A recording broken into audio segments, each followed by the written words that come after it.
Nós começamos sempre com a ideia de conceituação da filosofia, entendendo a filosofia como um exercício de reflexão crítico, um exercício de reflexão profunda sobre a realidade que procura superar o senso comum.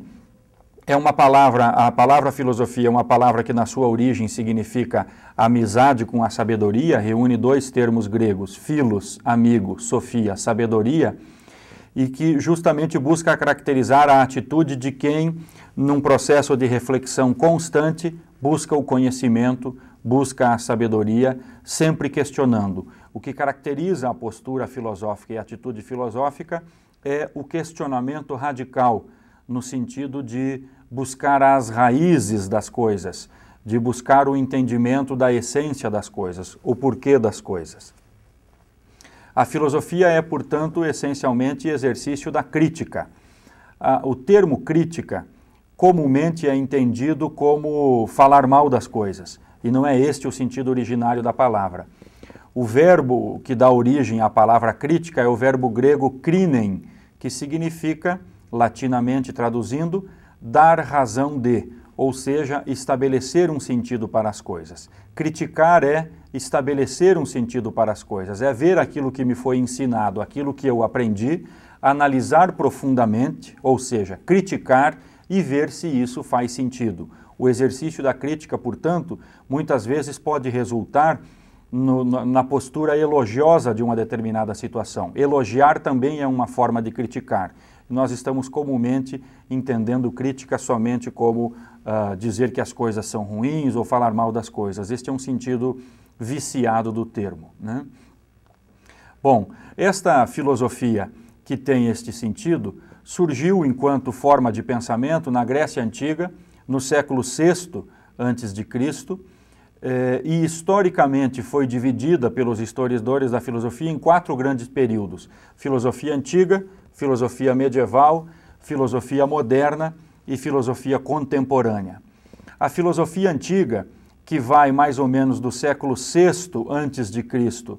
até o século III, 2 ou 3 depois de Cristo, é dividida em filosofia pré-socrática, filosofia socrática e filosofia pós-socrática.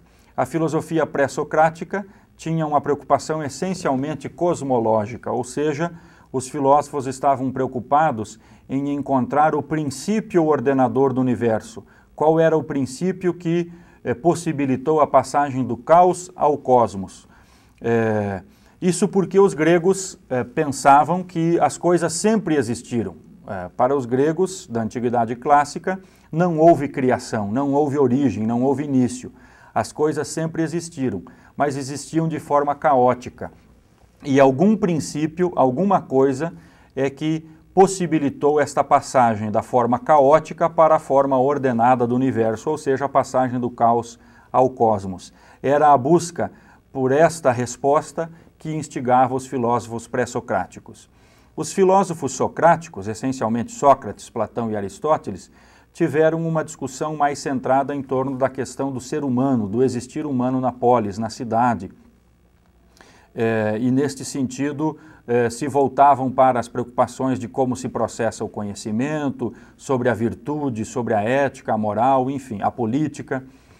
E os pós-socráticos, a filosofia pós-socrática corresponde ao período do chamado helenismo, que foi o período em que o pensamento dos filósofos gregos se expandiu por todo o Império Romano e nós não tivemos mais nenhuma grande síntese filosófica como encontramos em Platão e Aristóteles, mas por outro lado tivemos uma discussão essencialmente ética e que buscava responder ao seguinte questionamento: como que o homem deve viver para ser feliz?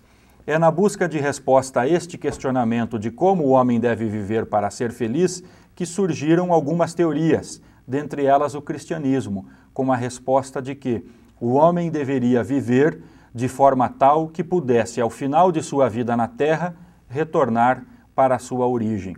Para os cristãos, o homem é criatura de Deus e a sua vida deve ser vivida de forma tal que ele possa retornar a Deus quando da sua morte nesta vida terrena. Esta seria para os cristãos a melhor forma de o homem viver a vida. Outras respostas também surgiram neste período, mas a resposta cristã acabou se tornando hegemônica, de forma tal que, com o fim do Império Romano, os cristãos, já com a sua expansão, tiveram, a partir do imperador Constantino e do imperador Teodósio, a transformação do cristianismo em religião oficial do império. E a partir daí, com a decadência do império, a Igreja Católica assume, de alguma forma, o controle intelectual da sociedade. E toda a filosofia desenvolvida passa a ser uma filosofia cristã. Este é o que corresponde ao chamado período da filosofia medieval, que vai do século V depois de Cristo ao século XV depois de Cristo. Esta filosofia medieval foi, como eu acabei de dizer, uma filosofia cristã e que, portanto, tinha por objetivo, num primeiro momento, encontrar as bases da doutrina cristã, os fundamentos da doutrina cristã, e, num segundo momento, encontrar ou propor provas racionais da existência de Deus. Esta filosofia cristã, esta filosofia medieval, pode ser dividida em duas grandes correntes filosóficas. A filosofia patrística, que é a filosofia dos primeiros padres da Igreja, que justamente objetivavam encontrar um fundamento racional para a doutrina cristã, e um segundo momento, uma segunda corrente, a filosofia escolástica, que tinha por objetivo conciliar fé e razão, provar racionalmente a existência de Deus. A filosofia patrística tem como principal representante Santo Agostinho e a filosofia escolástica tem como principal representante São Tomás de Aquino. Santo Agostinho buscou os fundamentos racionais da doutrina cristã no pensamento de Platão, na Antiguidade Clássica, e São Tomás de Aquino buscou as provas da existência de Deus no pensamento de Aristóteles, no pensamento aristotélico. A filosofia medieval vai entender que o homem tem dois caminhos para chegar à verdade. Enquanto a filosofia antiga entendia que o homem tinha um caminho para a verdade, que era o caminho da razão, observando a natureza e racionalmente construindo teorias, a filosofia medieval vai entender que o homem chega à verdade por dois caminhos, pelo caminho da fé e pelo caminho da razão. O caminho da fé é o primeiro e mais importante caminho, porque os medievais entendem que a verdade não está na natureza, mas sim que a verdade está revelada por Deus na Bíblia. E, portanto, se o homem quer conhecer a verdade, basta a ele ler a Bíblia. Não precisa buscar a investigação na natureza. E a forma mais rápida de se chegar à verdade é pela fé, porque basta acreditar. Leio o que está escrito na Bíblia, acredito na mensagem bíblica e, portanto, sou detentor da verdade. Entretanto, os medievais também entendem que, além do homem ter a verdade, é importante para a curiosidade humana compreender a verdade. E aí é que entra o caminho da razão. A fé é o caminho pelo qual eu chego à verdade. A razão é o caminho pelo qual eu posso compreender a verdade. Entretanto, se a razão, por um motivo ou por outro, me leva a duvidar da fé, os medievais entendem que eu devo abandonar a razão e ficar com a fé, porque a verdade está dada por Deus e o livro que contém a revelação divina é a Bíblia. Portanto, o que está escrito lá, mesmo que seja contra a razão, deve prevalecer.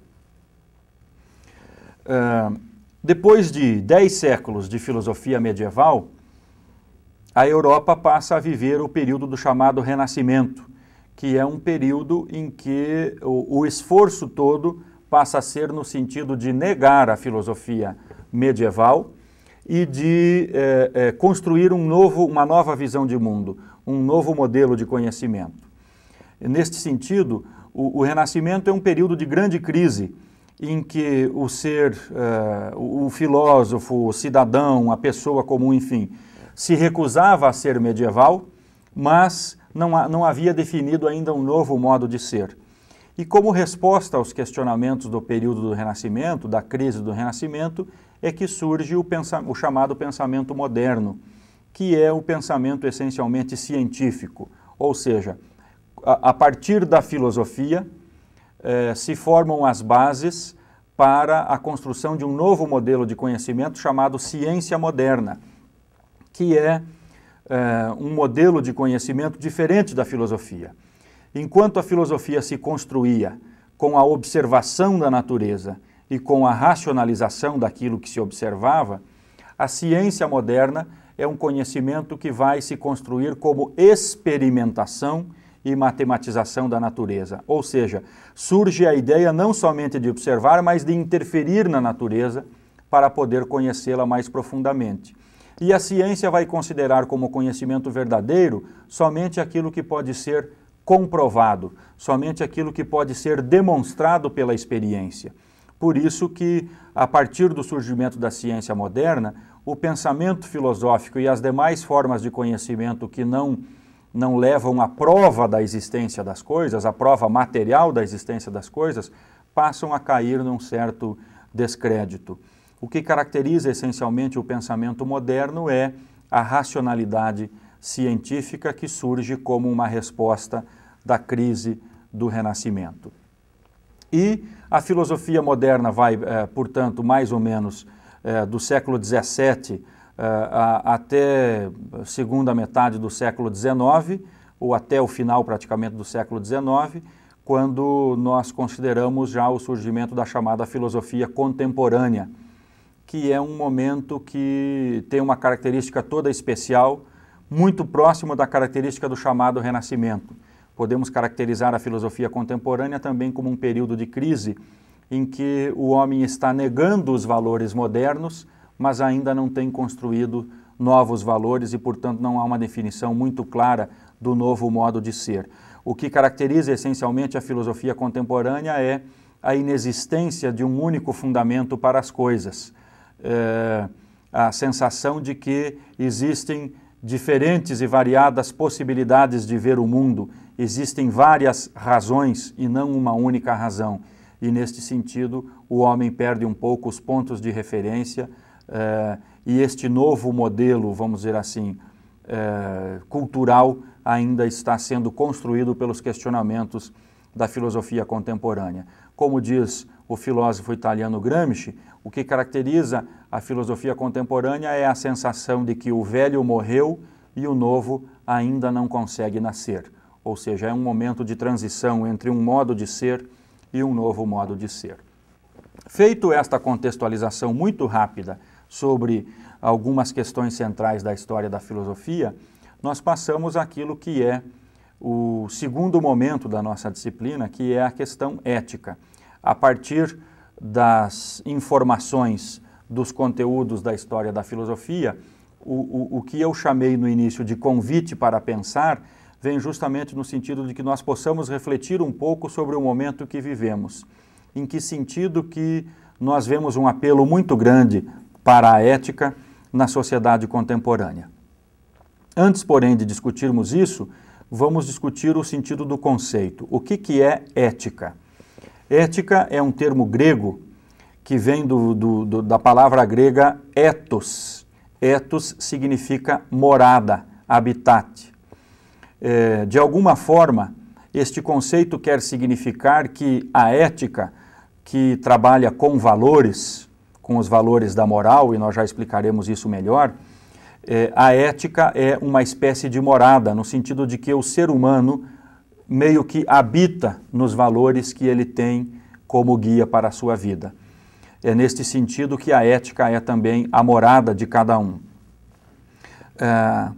Para o efeito do nosso trabalho nessa disciplina, embora não haja consenso no conceito de ética, nós estamos entendendo ética como o estudo da moral, a teoria da moral, ou seja, aquela parte da filosofia que investiga os valores, que investiga como que os valores são estabelecidos, são propostos e como que os valores são exercitados na vida em sociedade. Portanto, a ética é o estudo do comportamento humano. O que significa dizer que ética não é o mesmo que moral. A moral, a palavra moral tem origem no verbo latino mores, que significa costumes, hábitos. Portanto, a moral é o conjunto de valores, o conjunto de costumes que regem a vida em sociedade. E a ética é o estudo destes valores, o estudo da prática destes valores e da vida em sociedade. E a moral tem várias fontes, né? Pode ser a família, pode ser a igreja, pode ser a escola, pode ser a comunidade do bairro, a vida na rua, os colegas. Todas estes elementos da minha vida são elementos que me trazem valores que fundamentam a minha moral. Entretanto, nós não podemos deixar de reconhecer que na nossa sociedade hoje ainda a maior fonte da moral ainda é a religião. É a religião que tem a sustentação da maior quantidade, vamos dizer assim, de valores morais na sociedade. Como eu disse no início da nossa conversa, nós vivemos um momento em que a ética está em moda. Tudo que se apresenta com um pano de fundo ético. Parece que a ética virou uma solução para todos os problemas atuais, ou pelo menos a expectativa de uma solução para todos os problemas contemporâneos. Há uma centralidade, vamos dizer assim, da ética na administração pública. E isso nos deve levar a pensar algumas questões, como, por exemplo, a questão do poder. Administrar é, essencialmente, uma forma de exercer o poder. E é no exercício do poder que se dá o desdobramento da questão moral e da questão ética, de um comportamento moral ou de um comportamento ético. Neste sentido, nós precisamos nos questionar a respeito do conceito de poder. O que nós entendemos por poder? Qual é a forma que nós vemos o exercício do poder? E nós poderíamos apresentar pelo menos duas concepções de poder. Uma delas, que entende o poder como algo que se possui, né? O poder como posse, e a outra delas que entende o poder como relação. A primeira forma de compreender o poder, ou seja, a que entende o poder como algo que se possui, tem como pano de fundo a ideia de que quem tem o poder usa do poder em benefício próprio, sobre os outros e contra os outros. O poder é algo que se impõe e que se impõe pela força e que exige a obediência. Vejam que esta é a forma mais usual que nós temos da compreensão do poder e muitas vezes é a forma que nós mais praticamos o poder. Cada um de nós tem a sua instância de prática do poder, na família, nas relações amorosas, com os amigos, na escola, enfim, cada um de nós tem a sua instância de poder e muitas vezes pratica o poder desta forma, no velho jargão popular: manda quem pode, obedece quem tem juízo. Veja, neste sentido, o poder pode muitas vezes implicar em desvios e levar à corrupção, à repressão, à violência. Basta lembrarmos que, por exemplo, o nazismo, o fascismo, o stalinismo foram sistemas de governo que tinham esta forma de ver o poder como algo que se impõe. E quem não obedece à minha ordem, eu vou lá e executo, eu vou lá e reprimo, uso da violência para mostrar que ou a minha ordem é cumprida ou as consequências podem ser desastrosas. A segunda forma de ver o poder é enxergar o poder como relação, ou seja, o poder é visto não mais como algo que se possui, mas como algo que acontece entre as pessoas e que, portanto, requer a liberdade. Requer a liberdade de quem exerce o poder e requer a liberdade de quem, sobre quem o poder é exercido. Porque o poder como relação trabalha com uma espécie de ordem consensuada. Nós discutimos aquilo que precisa ser feito, nós consensuamos a respeito do que deve ser cumprido e o meu exercício do poder se cumpre pela concordância dos comandados e não pela imposição da força. É o que daria uma espécie de ordem consensuada. O convite para pensar vem justamente no sentido de nós refletirmos então sobre com que ordem de poder eu estou envolvido no meu dia a dia, na família, na escola, na rua, com os mais humildes? Qual é o conceito de poder que eu tenho e, mais do que isso, qual é o tipo de poder que eu pratico? Por que esse questionamento? Porque nós podemos nos perguntar como pensar em melhoria ética sem ter em conta a relação que eu mantenho com os meus colegas de trabalho. Se nós não formos capazes de mostrar que é possível mudarmos a nós mesmos, em primeiro lugar, se não conseguirmos mudar o exercício de poder em que estamos pessoalmente envolvidos, como podemos pretender que outros venham a mudar a situação em que vivemos? De que adianta questionar os absurdos que nós vemos nos outros se nós não conseguimos ver e questionar os absurdos em nós mesmos? Nós podemos dizer que só existe efetivamente poder sem violência, poder desvinculado da violência, quando há uma relação entre pessoas livres. Por isso, nós poderíamos dizer, não existe o poder em si, existe somente relações de poder. E é neste sentido que nós podemos questionar qual é a ética que nós estamos praticando nestas relações de poder. Agora, é importante também ressaltar que nenhum dos conceitos de poder levado ao extremo, sozinho, traz uma boa solução para o problema ético que vivemos. É importante nós sempre concebermos que o poder é algo que se dá na relação interpessoal e que se exerce pelo respeito e não pela imposição. Por fim, nós estamos tratando desta questão da filosofia e da ética num curso de gestão pública. E nós devemos, portanto, ter presente que o administrador público precisa refletir um pouco sobre as suas práticas, sobre as concepções de poder que tem, sobre os valores que defende e sobre a sua conduta ética. O administrador público precisa ter em mente que a sua ação deve ter em vista um bem que é coletivo e não um bem particular, um bem privado. Ou seja, o administrador público não pode se valer da sua condição de gestor público para favorecimentos pessoais a si mesmo ou a terceiros a ele ligados. Espera-se, por princípio moral, que toda a administração pública tenha características de correção moral mais intensas do que aquelas que se exigem de um empregado de instituições privadas. É neste sentido que o princípio legal que afirma que ao gestor público só é permitido fazer o que a lei prevê, ganha ainda maior força. Ou seja, ao gestor privado é permitido fazer tudo aquilo que a lei não proíbe. Ao gestor público somente é permitido fazer aquilo que a lei prevê. Aquilo que não está previsto na lei, mesmo que não esteja proibido, não pode ser feito pelo gestor público.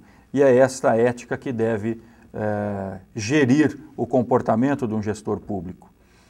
A nova ética que deve imperar, portanto, é aquela que tem no reconhecimento do outro como um ser digno de respeito e que trabalha esta questão do exercício do poder como relação consensuada. A ética deve ser um instrumento de gestão na administração pública, deve ser um instrumento do gestor público, mas uma ética que se aplique a todos com os princípios que eu defendo como válidos. E é interessante nos questionarmos, porque muitas vezes nós queremos por exemplo, uma polícia impecável, correta, justa, mas não queremos que os nossos amigos sejam presos. Às vezes nós louvamos a rigidez na lei que combate a impunidade, mas muitas vezes fazemos de tudo para sermos impunes, ou para que os nossos amigos passem impunes por erros que eventualmente cometem e que devem ser submetidos ao rigor da lei. E por isso a nova moral deve ter como base o entendimento de que são literalmente imorais todos os atos e todos os meios que apenas servem para continuarmos usando o público para fins exclusivamente privados. É importante estarmos todos submetidos às mesmas leis e, em primeiro lugar, o gestor público. Sem esta compreensão, não haverá melhoria nenhuma na moral, na política, se nós pensarmos que o problema da falta de ética, da falta de moral, está só nos outros. Nós acusamos isso nos políticos, por exemplo, e não nos damos conta que, às vezes, quando somos pegos com excesso de velocidade no trânsito, cometemos o ato ilícito e imoral de oferecer uma propina para que sejamos liberados do rigor da lei, ou quando compramos produtos piratas, ou quando sonegamos impostos, e ainda temos a tranquilidade de acusar a falta de ética, a falta de moral, a falta de valores nos outros, a corrupção da sociedade, sem entender que nós estamos também nestes atos agindo de forma corrupta, vamos dizer assim. Além disso, nós temos muita dificuldade de considerar a questão ética e a questão moral quando se trata das relações econômicas. Nós estamos estendendo a ética até para o trato com os animais, para o trato com o meio ambiente, nos levantamos enfurecidos, às vezes, quando vemos um maltrato a um animal na rua, mas não consideramos a dimensão ética e não nos enfurecemos com as desigualdades sociais entre humanos, com o acúmulo de riquezas nas mãos de poucos e com a morte de milhões na absoluta miséria. Quer dizer, isso também exige uma revisão da nossa postura ética. E para concluir, afirmo, repito aqui uma citação emblemática do autor que apresenta o texto roteiro da nossa disciplina, o professor Selvino Asman, que afirma que não há ética alguma se não aceitarmos o direito dos outros de existirem ao nosso lado com dignidade. Não podemos querer a dignidade apenas para nós mesmos. E é neste sentido que estes conteúdos todos, apresentados aqui de forma muito rápida, querem ser para nós um convite para pensar. Um convite para pensar sobre a nossa existência, sobre como conduzimos a nossa vida e sobre como temos facilidade de apontar problemas nos outros e dificuldade de enxergar os problemas em nós mesmos.